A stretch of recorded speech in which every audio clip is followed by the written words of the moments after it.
கல்லார்க்கும் கற்றவர்க்கும் களிப்பொருளும் களிப்பே என்று வள்ளலாரினுடைய ஒரு நீண்ட பாடல்.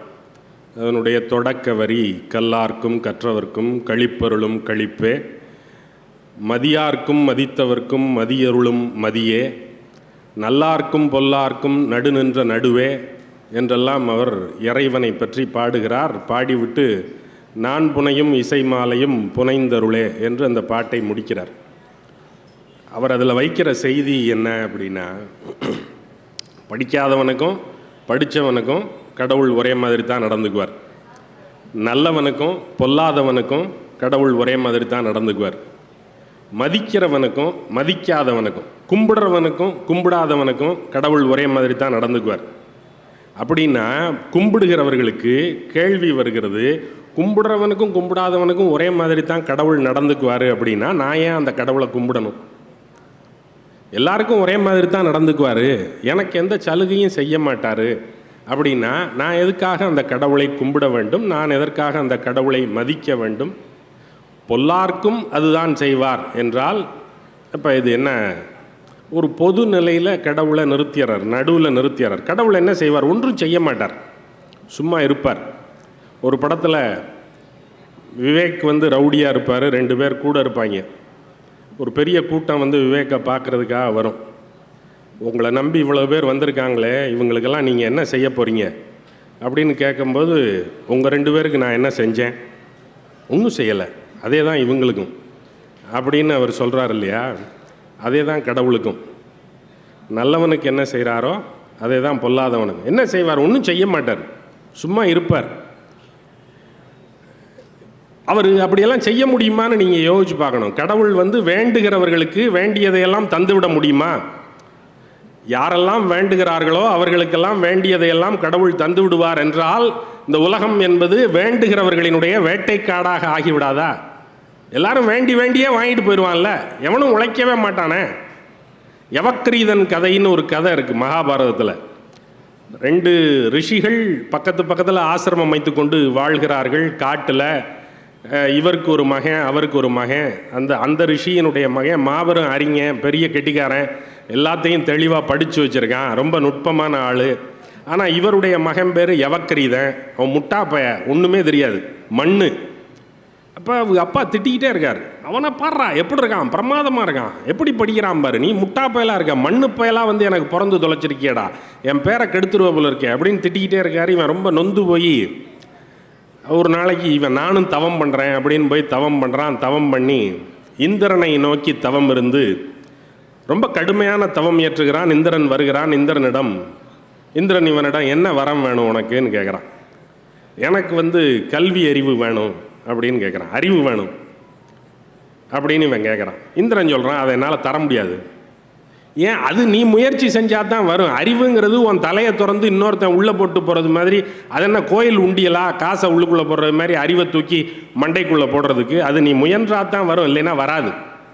அதனால் நீ முயன்றா யாரையும் நீ கேட்க வேண்டியதே இல்லை. அறிவு என்பது வரமாக பெற வேண்டிய ஒரு காரியமே இல்லை. அறிவு என்பது முயன்றால், உழைத்தால், படித்தால், கற்றால் வரக்கூடியது.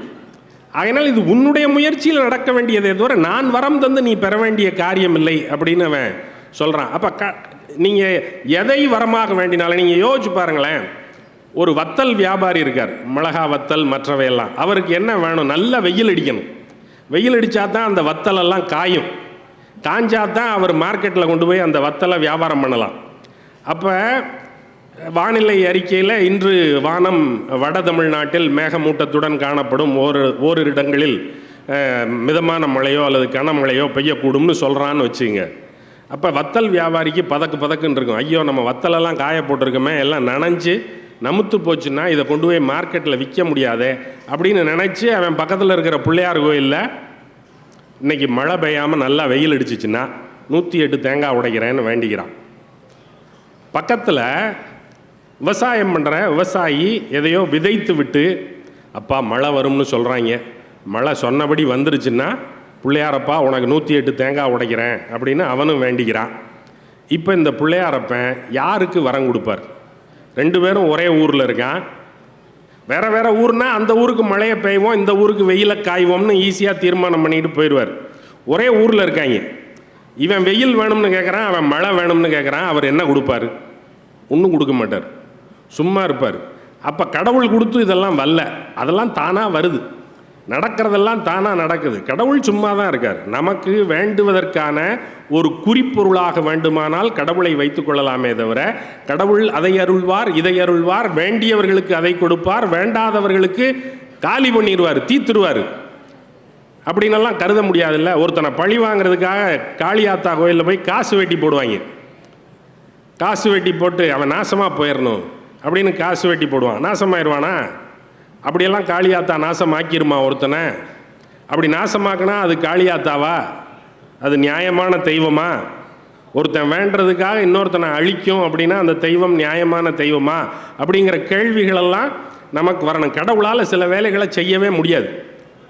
கடவுள் எல்லாம் வல்லவர், எல்லாவற்றையும் செய்ய தகுந்தவர், அவருடைய எல்லைக்கு அப்பாற்பட்டது, அவருடைய ஆற்றலுக்கு அப்பாற்பட்டது என்று எதுவுமே கிடையாது. அவர் எங்கும் நிறைந்தொளிரும் பேரொளி, பார்க்குமிடம் எங்கும் ஒரு நீக்கமர நிறைந்திருக்கிற பரிபூரண ஆனந்தம் என்றெல்லாம் நாம் கடவுளை பற்றி சொல்லி கொண்டிருக்கிறோம்.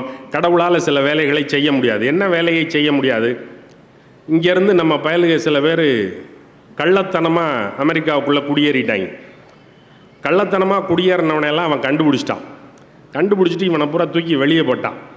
வெளியே போடும்போது எப்படி போடுறான்னா, காலில் சங்கிலியை பூட்டி கையில் சங்கிலியை பூட்டி ஒரு விமானத்தில் ஏற்றி எல்லாம் போங்கடா அவங்க ஊருக்கு, இந்தியாவுக்கு போங்க அப்படின்னு அனுப்பிச்சிட்டான். எல்லாரும் கைகால் விலங்கோட ஒரு நாள் பயணத்தில் இந்தியாவுக்கு வந்து சேர்ந்தார்கள்.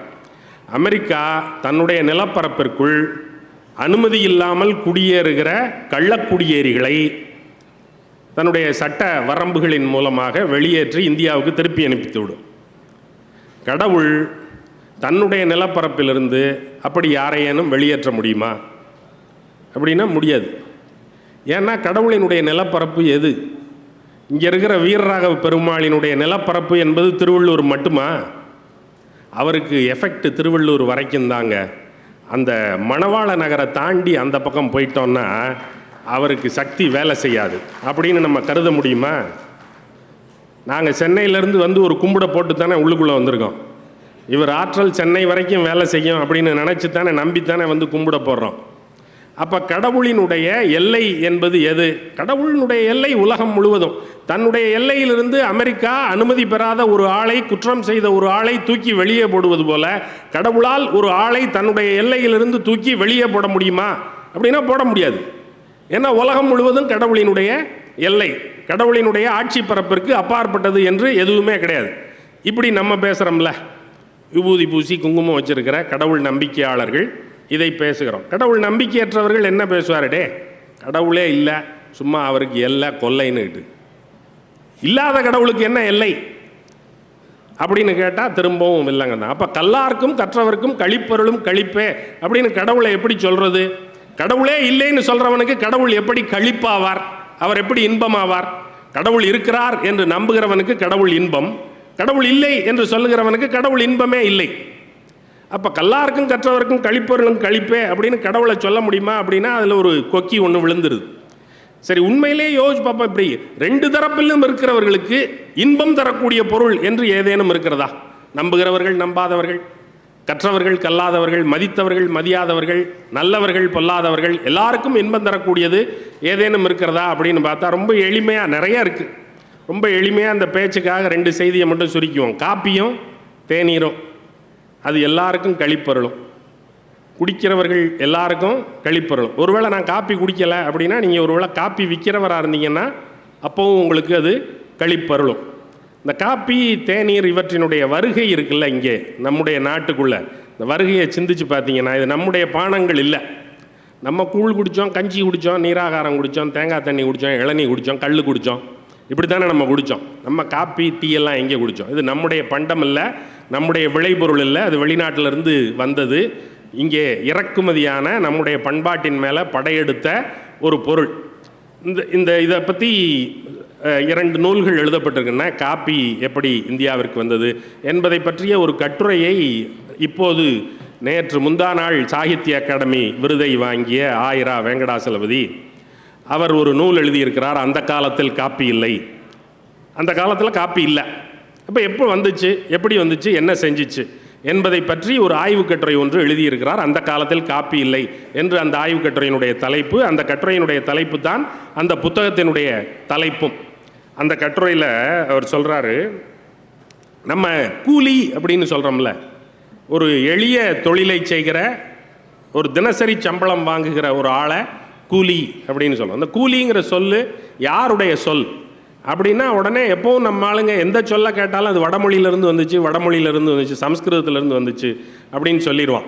இப்போ கூலி சம்ஸ்கிருதத்திலேருந்து தான் வந்துச்சு. பிரதிகூலம் அனுகூலம்னெல்லாம் இருக்குது பாருங்கள். நன்மை, அனுகூலம், பிரதிகூலம்னா தீமை, அனுகூலம்னா நன்மை, கூலம்னு வருது பாருங்கள், அதிலிருந்து தான் உங்கள் கூலி தமிழில் வந்துச்சு அப்படின்னா. ஆனால் உண்மையில் கூலி என்பது ஒரு தமிழ் சொல். தெய்வத்தால் ஆகாதெனினும் முயற்சி தன் மெய்வருத்த கூலி தரும் என்று வள்ளுவர் பயன்படுத்திய சொல். கூலி என்கிற சொல் எதிலிருந்து வந்தது அப்படின்னா, கூலம் என்கிற சொல்லிலிருந்து வருகிறது. கூலம்னா என்ன? கூலம்ங்கிறது இந்த அவரை, துவரை, எள்ளு, கொள்ளு, கேழ்வரகு, தெனை, சாமை, வரகு, இந்த மாதிரியான சிறுதானியங்கள்னு நம்ம இப்போ சொல்கிறோம்ல. தானியம்ங்கிறது தமிழ் இல்லை, தானியம் தமிழ் இல்லை. இப்போ எதுக்கெடுத்தாலும் சிறுதானிய கடை, நவதானிய கடை, தானியம் தானியம் அப்படின்னு சொல்லிக்கிட்டே இருக்கான், சீரியல்ஸ். இதுக்கு தமிழில் சொல் இருக்குது, கூலம். அப்போ நம்ம ஏன் கூலம்ங்கிற சொல்ல பயன்படுத்தலை, கைவிட்டுட்டோம், சொல்லலை. கூலவாணிகன் சீத்தலை சாத்தன் அப்படின்னு ஒருத்தனுக்கு பேரே இருந்துச்சு, அவன் அதைத்தான் விற்றுருக்கான். அவரை, துவரை, எள்ளு, கொள்ளு, வரகு, சாமை இவற்றையெல்லாம் விற்ற வணிகனுக்கு பேர் கூலவாணிகன் சீத்தலை சாத்தன். அப்போ இந்த கூலத்தை அந்த காலத்தில் சம்பளமாக கொடுத்திருக்கிறார்கள். ஒருவர் ஒரு நாள் வேலை செய்தால் அவருடைய வேலை என்பது பணமாக கொடுக்கிற அளவிற்கு மதிக்கத்தக்க வேலை இல்லை. அவ்வளவு சிறந்த வேலை ஒன்று இல்லை, ஒரு சாதாரணமான வேலை. மண் வெட்டி போட்டார், கல்லெடுத்து அடுக்கினார், கொஞ்சம் சாந்த வச்சு பூசினார், சாதாரணமான வேலை. இதுக்கு என்ன காசில் சம்பளம் கொடுக்கறது? ஆகையினால கூலத்தில் சம்பளம் கொடுப்போம். கொஞ்சம் வரகு, கொஞ்சம் சாமை, இல்லை அவரை, துவரை அப்படின்னு அளந்து கொடுக்கறது. அப்போ கூலத்தில் சம்பளம் கொடுத்ததனால் அதற்கு கூலி என்று பெயர். அதை வாங்கியவனுக்கும் கூலி என்று பெயர். அப்போ கூலி என்பது ரொம்ப தெள்ளத்தெளிவாக தமிழ் சொல். இந்த தமிழ் சொல் உலகம் முழுவதும் பரவி இருக்கிறது. இது எந்த மொழி சொல் என்றே கண்டுபிடிக்க முடியாத அளவிற்கு இது பரவி இருக்கிறது. எப்படி பரவியது அப்படின்னா, நம்மால் கூலி வேலை பார்க்குறதுக்கு உலகம் பூரா போயிருக்கான். பல்வேறு நாடுகளுக்கு நம்முடைய ஆள் இப்போது எப்படி வடநாட்டில் இருக்கிறவன் இங்கே வருகிறானோ, எளிய வேலைகள் பார்ப்பதற்கு இங்கே வருகிறானோ, அதை போல நம்முடைய ஆள் ஒரு காலத்தில் இங்கிருந்து வெளிநாடுகளுக்கெல்லாம் அழைத்து செல்லப்பட்டிருக்கிறான். அவனுக்கு வழங்கப்பட்ட சம்பளம் என்பது கூலி, எளிய வேலை என்பதனால் கூலி. அப்போ தமிழனுக்கு பேரே கூலி. தென்னாப்பிரிக்காவில் தமிழர்களை கூலி என்று தான் அழைத்திருக்கிறார்கள். அவன் ஒரு கூலி, கூலினா தமிழன். ஏன்னா இவன் தான் அங்கே போய் கரும்பு தோட்டத்தில் வேலை பார்த்தான், இவன் தான் அங்கே போய் தேயிலை தோட்டத்தில் வேலை பார்த்தான், இவன் தான் அங்கே போய் காப்பி தோட்டத்தில் வேலை பார்த்தான், எளிய கூலிக்கு வேலை பார்த்தான். இன்றைக்கு நம்முடைய நிலை உயர்ந்திருக்கிறது என்பது வேறு. அன்றைக்கு நாம் இருந்த நிலை என்பது கூலி வேலைக்காக பல்வேறு தேசங்களுக்கும் பஞ்சம் பிழைப்பதற்காக போனோம் என்பதுதான். நம்மில் ஒரு பகுதியினர் போனார்கள் என்பதுதான். அப்போ இந்த கூலி என்கிற சொல் உலகம் முழுவதும் பரவியதற்கு, ஒரு தமிழ் சொல் உலகம் முழுவதும் பரவியதற்கு என்ன காரணம்? வணிகத்தின் வழியாக பல்வேறு சொற்கள் பரவி இருக்கின்றன. சந்தனம் தமிழிலிருந்து போனது, தோகை என்பது தமிழிலிருந்து போனது, கட்டுமரம் என்பது தமிழிலிருந்து போனது, அகில் என்பது தமிழிலிருந்து போனது, தேக்கு என்பது தமிழிலிருந்து போனது. அதெல்லாம் வணிகத்தின் வழியாக போன சொற்கள். ஆனால் எளிய வேலை செய்கிற, உடல் உழைப்பு செய்கிற தமிழனின் வழியாக உலகத்திற்கு போய் சேர்ந்த சொல் என்பது கூலி. இந்த கூலி என்பவன் எங்கே பணியமர்த்தப்பட்டான் என்றால் தேயிலை தோட்டங்களிலேயும் காப்பி தோட்டங்களிலேயும் பணியமர்த்தப்படுகிறான். இந்த காப்பி அங்கே இருந்து விளைந்து இங்கே வருகிற போது இங்கே காப்பியின் மேலே ஒரு பண்பாட்டு எதிர்ப்பு ஒன்று காட்டப்படுகிறது. இது அந்நிய நாட்டு பானம், இதை நாம் குடிக்கக்கூடாது. வருத்தப்படுறாங்க. என்னடா எல்லாரும் கஞ்சி, நீராகாரம், கூழெல்லாம் குடிச்சிக்கிட்டு இருந்தீங்க, இப்போ காப்பியை போய் குடிக்கிறீங்க, காப்பி குடிக்கிற அளவுக்கு ஆயிட்டீங்களா? அது வெள்ளைக்கார துறைமார்கள் குடிக்கிற பானம், நாம் குடிக்கக்கூடாது என்றெல்லாம் இங்கே பண்பாட்டு தடைகள் ஏற்படுத்தப்பட்டிருக்கின்றன. அதையெல்லாம் தாண்டி காப்பி நம்மை ஊடுருவி விட்டது. இவர்கள் வருத்தப்படுகிறார்கள். ஸ்திரீ தர்மா என்ற ஒரு இதழ் எழுதுகிறது, பெண்களினுடைய தர்மம் என்னவாக இருக்க வேண்டும் என்று வரையறைப்படுத்துகிற ஒரு இதழ் ஒன்று நடத்தப்பட்டிருந்திருக்கிறது. அந்த இதழ் எழுதுகிறது, வர வர பெண்களெல்லாம் காப்பி குடிக்கிறார்கள் என்று எழுதுகிறது. பொம்பளை காப்பி குடிக்கக்கூடாதா? பொம்பளைகள்லாம் காப்பி குடிக்கிற அளவுக்கு நாடு கெட்டுப்போச்சு என்கிற மாதிரியாக எழுதுகிறார்கள். காப்பி குடிக்கிற ஹோட்டல்கள் பொது இடங்களாக இருந்தனவா என்றால் இல்லை. பிராமணாள் ஹோட்டல் என்று எழுதி வைத்து அதில் அவர்களுக்கு தனி இடம், இவர்களெல்லாம் வரக்கூடாது என்று தான் எழுதி வைத்திருந்தார்கள். ஹோட்டலுக்குள் சாதி இருந்தது. காப்பி குடிப்பது என்பது உயர் சாதியினருக்கான பழக்கமாக இருந்தது. அப்போ எளிய சாதியினர் காப்பி குடிப்பதற்குரிய சாதியினர் இல்லை என்கிற கருத்து நிறுவப்பட்டிருந்தது. பெரியார் எழுதுகிறார், கொச்சையாக எழுதுகிறார், சர்வகுண்டி தீர்த்தம் போல வழங்கும் காப்பி கடையில் கூட சமத்துவம் இல்லை. காப்பியை இவ்வளவு கேவலப்படுத்தி எழுதிய ஒரு எழுத்தை நான் கண்டதே இல்லை. எல்லாரும் கால் கழுவுகிற குளத்தினுடைய நீர் எப்படி கலங்கலாக இருக்குமோ அதை போல கலங்கலாக இருக்கிற இந்த பானத்தை வழங்குகிற அந்த கடையில் கூட சமத்துவம் இல்லை. பிராமணாள் ஹோட்டல்னு போடுறான். அப்படின்னா இந்த சாதி பெயரை பயன்படுத்தக்கூடாது என்று பொள்ளாச்சியில் 1930களில் பொள்ளாச்சி நகர்மன்றத்திலிருந்து ஒரு தீர்மானம் ஒன்று போட்டு அதை விதியாக்குகிறார்கள். ஏன் பிராமணாள் ஹோட்டல்னு போடுற, ஜாதி பேரை ஹோட்டலில் போடக்கூடாது அப்படின்னு சொல்கிறான். அதை எதிர்த்து PS சிவசாமி ஐயர் என்கிற சென்னையினுடைய புகழ்பெற்ற வழக்கறிஞர், அவருடைய பெயரில் ஒரு தெருவே இருக்கிறது, அந்த தெருவில் நான் பணியாற்றுகிற கல்லூரி அமைந்திருக்கிறது. PS சிவசாமி ஐயர் மிகவும் புகழ்பெற்ற வழக்கறிஞர். அவர் ஒரு வழக்கு நடத்துகிறார். நீங்கள் பிராமணாள் ஹோட்டல் என்று வைக்கக்கூடாது, சாதி பெயர் பயன்படுத்தக்கூடாது என்று சொல்வது தனி மனித சுதந்திரத்தில் தலையிடுவதாகும். ஆகையினால் இந்த தீர்மானத்தை முறிக்க வேண்டும், குவாஷ் பண்ணுங்க அப்படின்னு வழக்கு தொடர்றார்.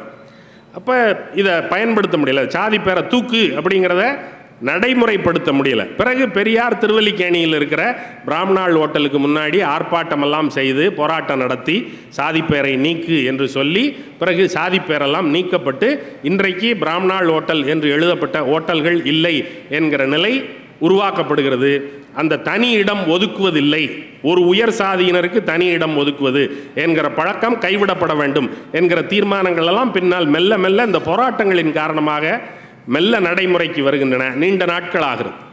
அப்போ இந்த காப்பி என்கிற ஒரு பதார்த்தம், ஒரு உணவுப் பொருள் இங்கே உள்ளே வரும்போது, காப்பியை எல்லா பையலும் கப்பில் தானே குடித்தான். காது வச்ச கப்பு, இப்போ எனக்கு கொடுக்கும்போது காது வச்ச கப்பில் தான் கொடுத்தாங்க, ஒரு வெள்ளை போர்சலின் கப்பில்.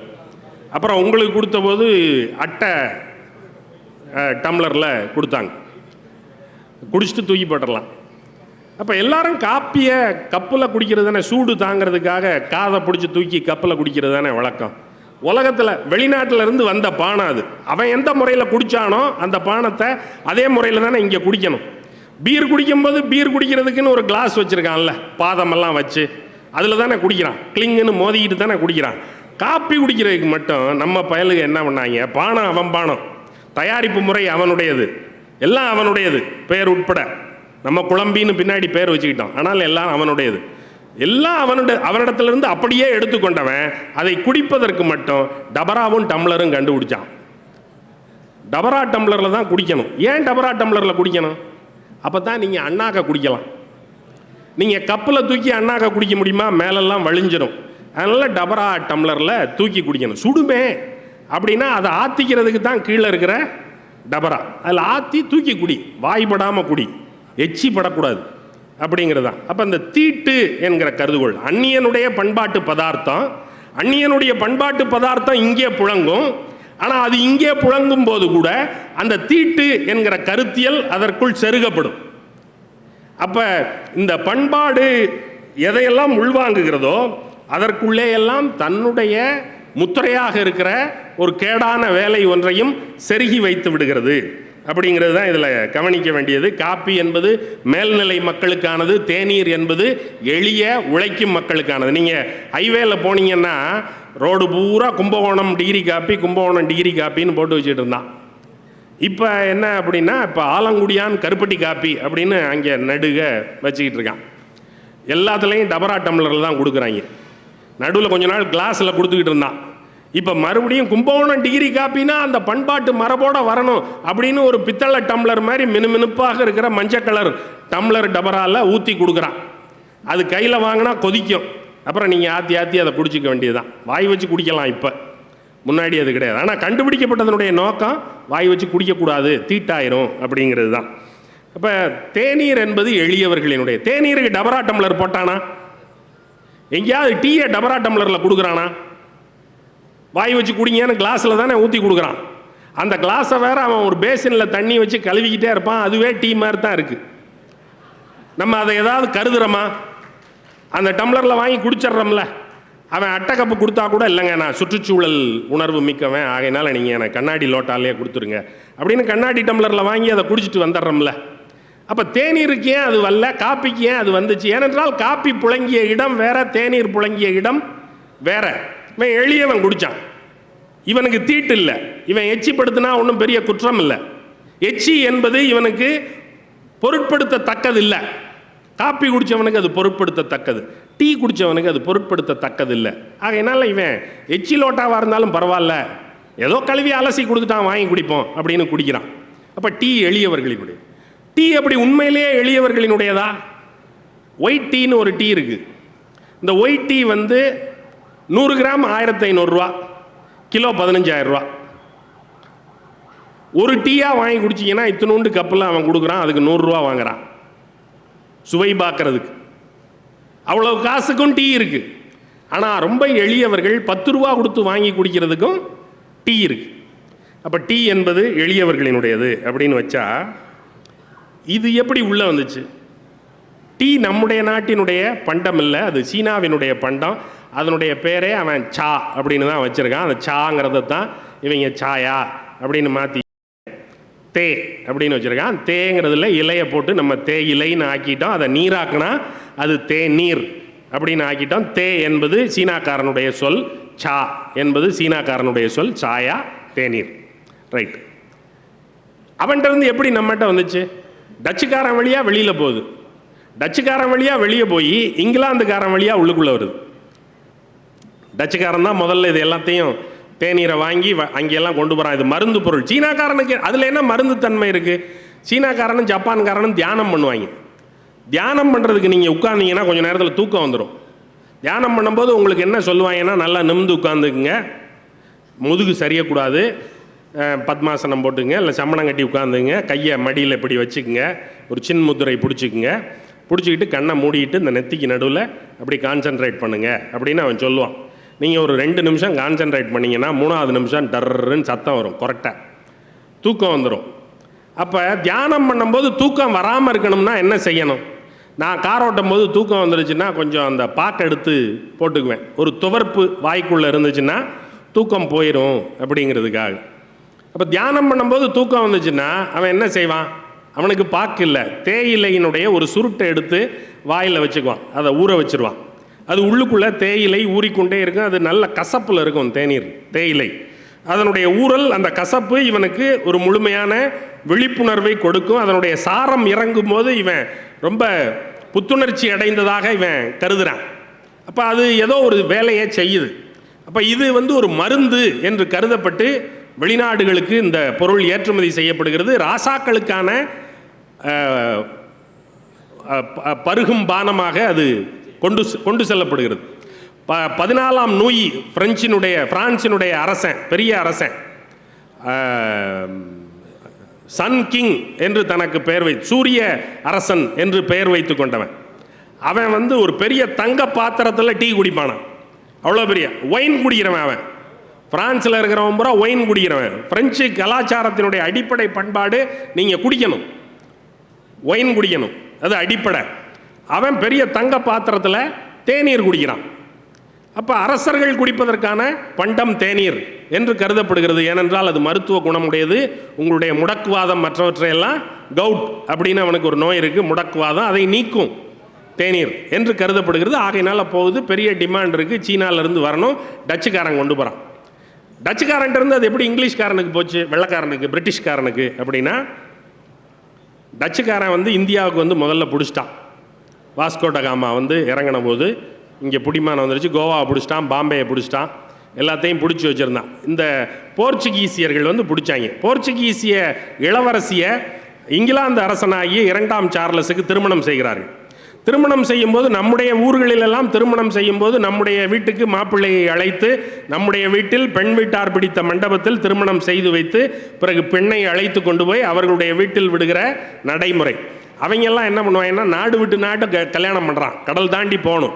அதனால் எல்லாரும் போய் கல்யாணம் பண்ணி கொடுக்க முடியாது. பெண்ணுக்கு ஒரு தாதியை போட்டு பணியாட்களை போட்டு பரிசப் பொருட்களை எல்லாம் அந்த கப்பலில் ஏற்றி இவன் தான் உனக்கு புருஷன், நீ அந்த ஊருக்கு போய் அவனை கல்யாணம் பண்ணிக்கான்னு பொண்ணை அனுப்பிச்சி விட்ருவாங்க. பொண்ணு அங்கே போனால் அங்கே இருக்கிறவன் சர்ச்சில் வச்சு கல்யாணத்தை ஏற்பாடு பண்ணி கல்யாணம் பண்ணி முடிச்சிடுவாங்க. அப்பா அம்மாலாம் வந்து பூ போடணும், வாழ்த்தணும், 16 பெற்று பெருவாழ்வு வாழ்க, இதெல்லாம் கிடையாது. பொண்ணு பாட்டுக்கு போய் கல்யாணம் பண்ணிக்கிட்டு அங்கே வாழ ஆரம்பிச்சிடும். அப்புறம் பின்னாடி என்னைக்காவது கிளவி ஆகிறதுக்குள்ளே அது வந்தால் உண்டு, இல்லைன்னா இல்லை. அப்போ இந்த பொண்ணை அனுப்பும்போது இந்த கேத்தரின்கிற போர்ச்சுகீசிய இளவரசியை இங்கிலாந்து அரசன் 2ஆம் சார்லஸுக்கு திருமணம் செய்வதற்காக கப்பலில் ஏற்றி அனுப்பும்போது அந்த பெண்ணுக்கு அனுப்பப்பட்ட சீதனம் என்பது மூட்டை மூட்டையாக தேநீர். சீதனமாக தேயிலை மூட்டைகளை அனுப்புகிறார்கள் என்றால் தேயிலை எவ்வளவு மதிப்பு பெற்றிருந்தது என்று நீங்கள் பார்க்க வேண்டும். இது ஒரு சீதனமாச்சா? 2வது சீதனம் என்ன கொடுக்குறான் அப்படின்னா, பாம்பே இருக்குல்ல, பாம்பே வந்து அப்போது 7 தீவுகளாக இருந்தது. இந்த 7 தீவுகளாக துண்டு துண்டாக இருந்த அந்த மும்பையை பம்பாயை தன்னுடைய மகளுக்காக சீதனமாக போர்ச்சுகீசிய அரசர் இங்கிலாந்தினுடைய அரசன் 2ஆம் சார்லஸுக்கு கொடுத்து விடுகிறார். சார்லஸ் அதை வாங்கி வச்சுக்கிட்டு, இதனடா 7 துண்டா கிடக்கு இந்த தீவு, எங்கேயோ கிடக்கு, இதை வச்சுக்கிட்டு நம்ம என்ன செய்கிறது அப்படின்னு யோசிச்சுக்கிட்டு இருந்தப்போ தான் அவன் ஊரில் இருந்து இந்த ஈஸ்ட் இந்தியா கம்பெனி என்கிற கிழக்கிந்திய கம்பெனி இங்கே வியாபாரம் செய்வதற்காக வருகிறது. வந்தவர்களுக்கு அவன் வெறும் 10 பவுண்டுக்கு குத்தகைக்கு விட்டான். பம்பாய் கிழக்கிந்திய கம்பெனிக்கு ஆண்டுக்கு 10 பவுண்டுக்கு குத்தகைக்கு விடப்பட்டது. 10 பவுண்டு என்பதனுடைய இன்றைய ரூபாய் மதிப்பு 10,000. 10,000 ரூபாய்க்கு ஒரு வருஷத்துக்கு பாம்பே குத்தகை. பிரிட்டிஷ்காரன் வந்து அந்த 7 தீவையும் நடுவில் மண்ணெல்லாம் போட்டு அடித்து சரி பண்ணி நிரப்பி அதை தன்னுடைய துறைமுக நகரமாக ஆக்குகிறான். ஆக்கி அதை தன்னுடைய வியாபார வணிக தேவைகளுக்கு பயன்படுத்துகிறான். அவன் வந்து இங்கே ஆளுகளையெல்லாம் பிடிக்கிறான். பிரிட்டிஷ்காரன் வந்து இங்கே இருக்கிற ராஜாக்களை எல்லாம் தாஜா பண்ணி அவனுக்கான இடங்களை எல்லாம் வாங்கி கோட்டைகளை எல்லாம் கட்டி இப்படியெல்லாம் நடக்குது. ஷாஜஹான் ஆண்டு கொண்டிருக்கும்போது தாமஸ் ரோ என்கிற ஒரு வெள்ளைக்கார கிழக்கிந்திய கம்பெனியினுடைய வணிகர் ஒருவர் வந்து எங்களுக்கு கொஞ்சம் நிலம் தர வேண்டும், எங்களுக்கு வணிகம் செய்வதற்கு வரி சகாயங்கள் செய்ய வேண்டும், எங்களுக்கு கோட்டை கட்டி கொள்வதற்கும் எங்களுக்கு பாதுகாப்பு படை அமைத்துக் கொள்வதற்கும் அனுமதி தர வேண்டும் என்று கேட்டு விண்ணப்பிக்கிறான். சும்மா போய் விண்ணப்பிக்க முடியுமா? ஒரு அரசங்கிட்ட ஏதாவது பரிசு கொடுக்கணும்ல, நீ பரிசு கொடுத்து தானே அரசருடைய பேட்டியை பெற வேண்டும். இப்போ நாங்கள் சாதாரணமான எளிய ஆட்கள், நாங்கள் பேசுவதற்கு வரும்போதே எங்களுக்கு ஒரு வார்த்தையும் ஒரு புத்தகத்தையும் பரிசாக கொடுக்கிறார்கள் என்றால், ஒரு அரசனை பேட்டி காண்பதற்காக போகிற ஒரு வணிகன் எவ்வளவு பரிசுகள் கொடுப்பான்? அவன் ஒயின் கொடுக்குறான். வெளிநாட்டிலிருந்து கொண்டு வந்த மதுவை ஷாஜஹானுக்கு பரிசாக கொடுக்குறான். சாரட்டு வண்டி கொண்டு வருகிறான். சாரட்டு வண்டி நம்ம ஊரில் கிடையாது. நம்ம ஊரில் மாட்டு வண்டி மாதிரி திறந்த அல்லது வில்லு வண்டி மாதிரி மூடிய அல்லது மன்னர்கள் செல்லுகிற போர் தேர்கள் இவைதான் இருந்தனவே தவிர சாரட்டு வண்டிகள் என்று சொல்லுகிற இங்கிலாந்தினுடைய கூண்டு வண்டிகள் இங்கே கிடையாது. அப்படி ஒரு கூண்டு வண்டியை கப்பலில் கொண்டு வந்து இறக்கி ஷாஜஹானுக்கு பரிசாக கொடுக்குறான். மதுவை பரிசாக கொடுக்குறான். இவற்றோடு மாஸ்டிஃப் என்கிற இனத்தைச் சேர்ந்த 2 நாய்களை பரிசாக கொடுக்குறான். இந்த மாஸ்டிஃப் அப்படிங்கிற நாய் ரொம்ப மொரட்டு நாய், இருக்கிற நாய்கள்லேயே ரொம்ப மொரட்டு தடித்த நாய் அந்த மாஸ்டிஃப் அப்படிங்கிற அந்த 2 நாய். அதை இறக்கி விட்ட உடனேயும் அது ஷாஜஹானுடைய யானைகளை பார்த்து அஞ்சாமல் குலைக்கிறது, வாழுன்னு கத்துது. ஷாஜஹானுடைய யானையே எதிர்க்கும் துணி உடையது இந்த நாய் அப்படின்னு பில்டப் ஆயிடுச்சு. அப்போ இந்த அரசன் என்ன பண்ணா, யானையே எதிர்க்கும் அளவிற்கு தெம்புள்ள நாய் இது என்றால் இது சாதாரணமான நாயே அல்ல. ஆகையினால இதை வந்து சும்மா நடக்க விட்டு கழுத்தில் பெல்ட் கட்டியெல்லாம் இழுத்துட்டு போகக்கூடாது. இதை மரியாதையாக கூட்டிகிட்டு போகணும். அப்போ என்ன செய்யலாம்? இந்த நாய்க்கு ஒரு பல்லக்கு, அந்த நாய்க்கு ஒரு பல்லக்கு, பல்லக்கில் வச்சு தூக்கு. இந்த நாய்க்கு 4 பணியாள், அந்த நாய்க்கு 4 பணியாள். அப்புறம் நாய் மேலே ஈ மொக்காமல் இருக்கிறதுக்காக அதுக்கு விசிறி வீசுறதுக்கு 2 பணியாள். அப்போ ஒரு நாய்க்கு 6 பேர் வேலை செய்கிறான். அதை பல்லக்கில் வச்சு தூக்கிட்டு வர்றான். யானை பயந்துச்சான்னு பார்க்கணும். நாய் கத்துனுச்சு, அதனுடைய இயல்பு அது. நாய் எல்லாத்த பார்த்தும் கத்தும், யாரை பார்த்தாலும் கத்தும், யானையை பார்த்தும் கத்துது. யானை பயந்துச்சா? யானையை எதிர்க்கும் அளவுக்கு துணி உடையது இந்த நாய். யானை பயந்ததா? யானை பயந்தது என்றால் இது வீரமான நாய். யானையே பயமுறுத்தி விட்டு, யானை பயப்படலையே, நாய் வாழ்வாள்னு கத்துது. யானை சும்மா தானே இருக்கு. இப்போ இந்தியை கொண்டாடுறாங்கல்ல உள்ள. இப்போ கொண்டாடுறாங்கல்ல, நாங்கள் எப்படி மிரட்டுறோம் பாரு அப்படிங்கிறான்ல, நான் மிரட்டுறேன், மிரண்டானா அப்படிங்கிறத. யானை மிரண்டுச்சா? நாய் கத்தும்பா, நாய் யாரை பார்த்தாலும் கத்தும். யானை மிரண்டதா அப்படிங்கிறது தானே கேள்வி. ஆனால் நாய்களைத்தான் எப்போதும் சிவிகையில் ஏற்றி வைத்து தூக்கி கொண்டு வருகிறார்கள். அதற்கு 6 பணியாட்கள் 8 பணியாட்கள், அதற்கு ஏராளமான நிதி ஒதுக்கீடு, யானைகளுக்கு தீனி தின்பதற்கு கூட எந்த ஒதுக்கீடும் கொடுப்பதில்லை என்று இவர்கள் வைத்து கொண்டால் இவர்களுடைய புத்தியிலே கோளாறு என்று பொருளே தவிர அதற்கு வேற என்ன பொருள் கொள்வது? அப்போ இப்படியெல்லாம் தாஜா பண்ணி இடங்களை பிடித்து வெள்ளைக்காரர்கள் தங்களுடைய நிறுவனத்தை உருவாக்கி, இப்போ இதில் என்ன சிக்கல் அப்படின்னா, சீனா வெள்ளைக்காரனுக்கு டீ வேணும், அது சீனாவிலேருந்து வாங்கணும். சீனாக்காரனுக்கு என்ன கொடுக்கறது? சீனாக்காரன் எனக்கு காசா கொடு, எது கொடுத்தாலும் அப்படிங்கிறான். வெள்ளைக்காரனுக்கு காசா கொடுத்தா நம்முடைய வெள்ளியெல்லாம் சீனாக்காரனிடம் போய்விடும் என்று அவன் கருதுகிறான். ஆகையினால காசு கொடுக்கறதுக்கு அவன் தயாராக இல்லை. பண்டமாற்றாக எதையாவது தருகிறேன் அப்படின்னு அவன் நினைக்கிறான். நீ தர்ற பொருள் எதுவும் எனக்கு வேண்டாம், சீனாக்காரனுக்கு எனக்கு தேவையில்லை அப்படின்னா, அப்போ உனக்கு என்ன தேவை? எனக்கு பருத்தி வேணும். ஓபியத்துக்கு சீனாவில் நல்ல மதிப்பு இருக்குது. அப்போ ஓபியமும் பருத்தியும் எங்கே விளையும்? இங்கிலாந்தில் ஒன்றுமே விளையாது. இங்கிலாந்தில் காடே கிடையாது, அவனுக்கு நில வளமே கிடையாது, ஒன்றும் கிடையாது அவன்கிட்ட. அவன் வியாபாரம் பண்ணுறதுக்கு மட்டும்தான் லாயக்கு. அப்போ ஓபியம் எங்கே விளையும், பருத்தி எங்கே விளையும் என்றால் அவையெல்லாம் இந்தியாவில் விளையும். அப்போ இந்தியாவில் இவற்றையெல்லாம் விளைவித்து ஓபியத்தையும் பருத்தியையும் கொண்டு போய் சீனாவில் கொடுத்து அவனிடமிருந்து தேநீரை வாங்கி அதை கூடுதல் விலைக்கு வெளிநாடுகளில் விற்க வேண்டும். இந்த தேநீர்னால தான் அமெரிக்காவில் விடுதலை போராட்டமே வந்தது. அமெரிக்கன் ரெவல்யூஷன் என்று சொல்லப்படுகிற அமெரிக்கன் வார் ஆஃப் இண்டிபெண்டன்ஸ், அந்த சுதந்திர போர், அமெரிக்க சுதந்திர போர் தேநீரால் தொடங்கியது. தேநீரை வெள்ளைக்காரர்கள் வாங்குகிறார்கள், வாங்கி இங்கிலாந்தில் கொண்டு போய் இறக்குவார்கள், இறக்கி அங்கே ஏலம் விடுவார்கள். ஏலம் விட்ட பிறகு அதை மற்ற நாடுகளுக்கு ஏற்ற வேண்டும். ஏற்றும்போது சுங்க வரி போடுவார்கள். சுங்க வரியை வாங்கி கொண்டு தேநீர் வெளியேறும். அப்போ அமெரிக்காவுக்கு சுங்க வரி கட்டிவிட்டு பிறகு இங்கிருந்து போக வேண்டும். அமெரிக்காக்காரன் சொல்கிறான், ஏன்பா நீ உன் ஊரில் இறக்கி வரி போட்டு எனக்கு அனுப்பிச்சின்னா டீ விலை கூடி போயிடுது, உன் ஊரில் ஏன் இறக்குற? நேராக என் ஊர்லேயே இறக்கு, நேராக இங்கேயே வர வேண்டியதானே, எதுக்கே இங்கிலாந்துக்கு போயிட்டு இங்கே வரணும்? அப்படின்னா இங்கிலாந்துக்கு போயிட்டு வந்தால் தான் வரி கிடைக்கும், சுங்கம். அதனால் அப்படி சுற்றுறான். அப்போ நீங்கள்லாம் சொன்னோன்னே சரி நேராகவே போட்டோம், ஆனால் இறக்கும்போது இறக்குமதி வரி கட்டணும் அப்படின்னு அங்கே ஒரு நிர்மலமான வரி நிர்ணயம் செய்கிற ஒரு நிதியமைச்சர் ஒருவர் இருந்திருப்பார் போல இருக்கிறது. ஆகையினால அமெரிக்காவில் இறக்கும் போதும் வரி கட்டணும் அப்படின்னு சொன்னோடனே அமெரிக்காக்காரனுக்கு கோவம் வருது. அங்கே இருக்கிறவங்கலாம் தகராறு பண்ணுறான், வரி கட்ட மாட்டோம். இப்போ பாஸ்டன் அப்படிங்கிற இடத்துல இறக்குறாங்க. 6 கப்பல் வருது தேநீர், தேயிலை. 6 கப்பல் தேயிலையும் பாஸ்டனில் வந்து நிற்கும்போது இவர்கள் சொல்லுகிறார்கள், வரி கட்டக்கூடாது, வரி கட்டாமல் இறக்குவதென்றால் இறக்கு, இல்லை என்றால் திருப்பி கொண்டு போ என்று சொல்லுகிறார்கள். வரியை நீக்கு என்று ஆளுநரிடம் சொல்லுகிறார்கள். அப்போ தாமஸ் ஹட்சின்சன் அப்படிங்கிறவர் பாஸ்டன் பகுதியில் ஆளுநராக இருக்கிறார். அந்த ஆளுநர் இதையெல்லாம் நீக்க முடியாது அப்படின்னு சொல்கிறாரு. ஆளுநர்களினுடைய புத்தி எப்போதுமே அப்படித்தான், ஆளுநர்கள் இந்த சேட்டைகளை செய்து கொண்டே இருப்பார்கள். ஆகையினால இதை நான் வரி இருக்கும், வரி போட்டு தான் வரும் அப்படின்னு அவர் சொல்லிட்டாரு. இவங்க என்ன பண்ணாங்க, ஒரு 60 பேர் மக்களினுடைய பெருவாரியான ஆதரவு, இந்த 60 பேர் கப்பலில் ஏறி 3 கப்பலில் இருக்கிற தேயிலையை பூராவும் எடுத்து கடலுக்குள்ளே கொட்டிட்டான்.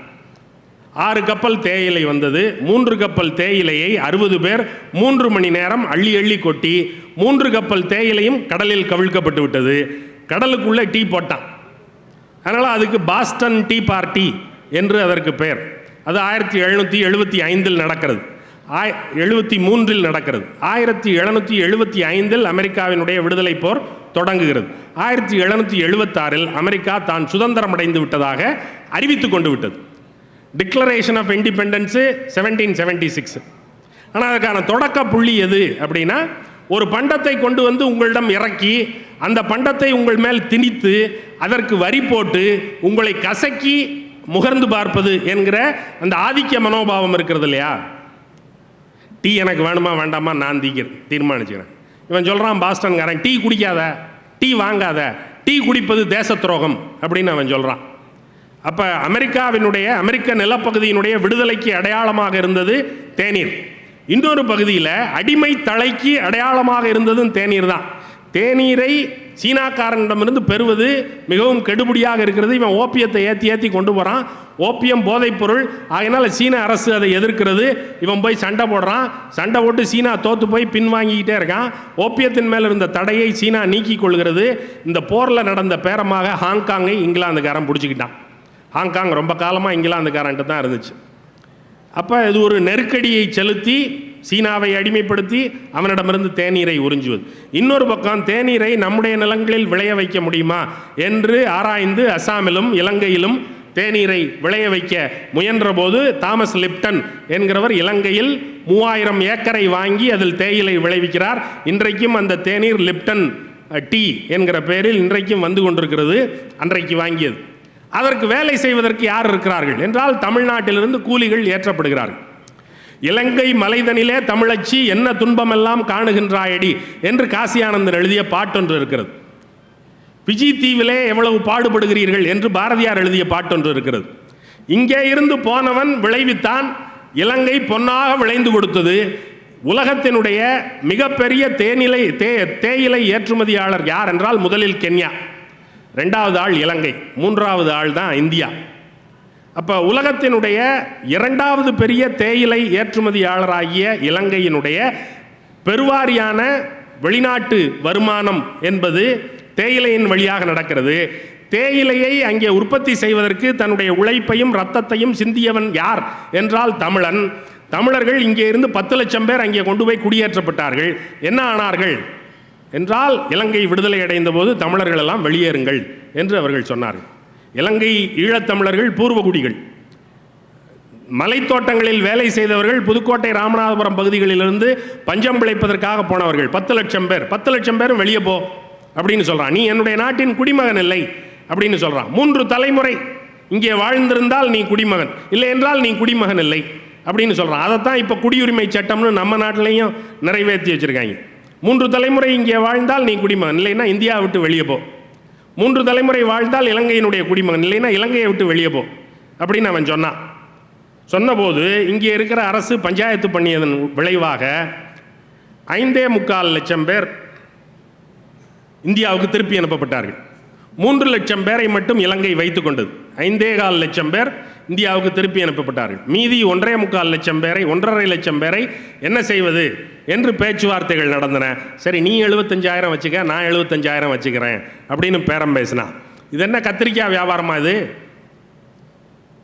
இவர்கள் வந்து உன்னுடைய மண்ணை பொன்னாக்கி இருக்கவில்லை என்றால் நீ இன்றைக்கு உலகத்தினுடைய 2வது ஏற்றுமதியாளனாக இருப்பாயா? உன்னுடைய வருமானம் இன்னைக்கும் இவ்வளவு நலிந்து போன நிலையிலும் உனக்கு சொட்டு சொட்டாக ஊறி வருகிற காசு உன்னுடைய தேயிலை தோட்டத்தில் விளைந்த காசு இல்லையா? அப்ப ஒரு பொருள் ஒரு பகுதியை விடுதலைப்படுத்துவதற்கான அடையாளமாக இருக்கிறது. அதே பொருள் இன்னொரு பகுதியை அடிமைப்படுத்துவதற்கான அடையாளமாகவும் இருக்கிறது. ஒரு அயற்பொருள் நம்மிடத்தில் வந்தால் நம்முடைய பண்பாடு அதை என்னவாக உள்ளிழுத்துக் கொள்கிறது, எவ்வாறு சீரணித்துக் கொள்கிறது, உள்வாங்கிக் கொள்கிறது, செரித்துக் கொள்கிறது. செரிக்க முடியலைன்னா வாந்தி எடுத்துருவோம்.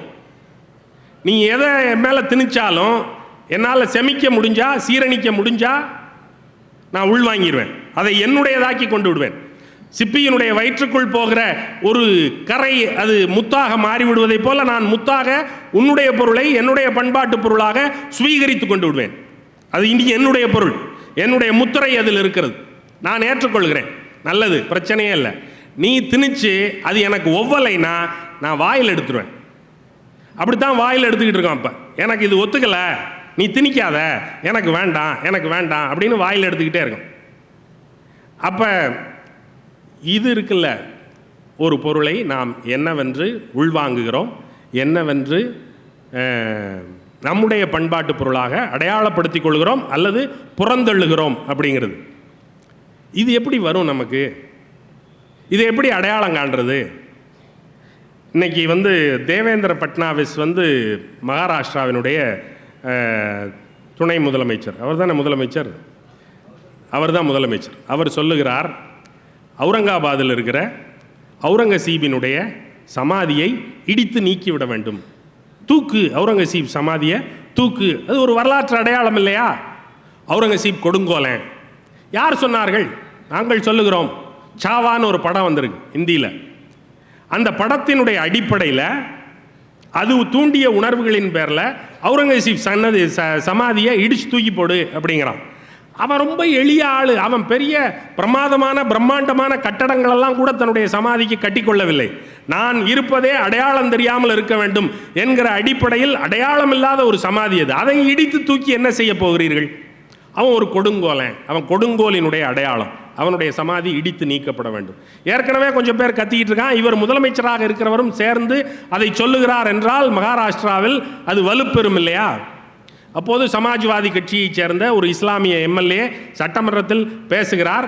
என்னுடைய கருத்தில் நான் அவுரங்கசீபை கொடுங்கோலர் என்று நினைக்கவில்லை அப்படின்னு ரொம்ப மென்மையா, அவுரங்கசீப் நல்லவருங்க அப்படின்னு சொல்லலை, அவுரங்கசீப் கொடுங்கோலர் என்று நான் நினைக்கவில்லை அப்படின்னு அவர் சட்டமன்றத்தில் பேசுகிறாரு.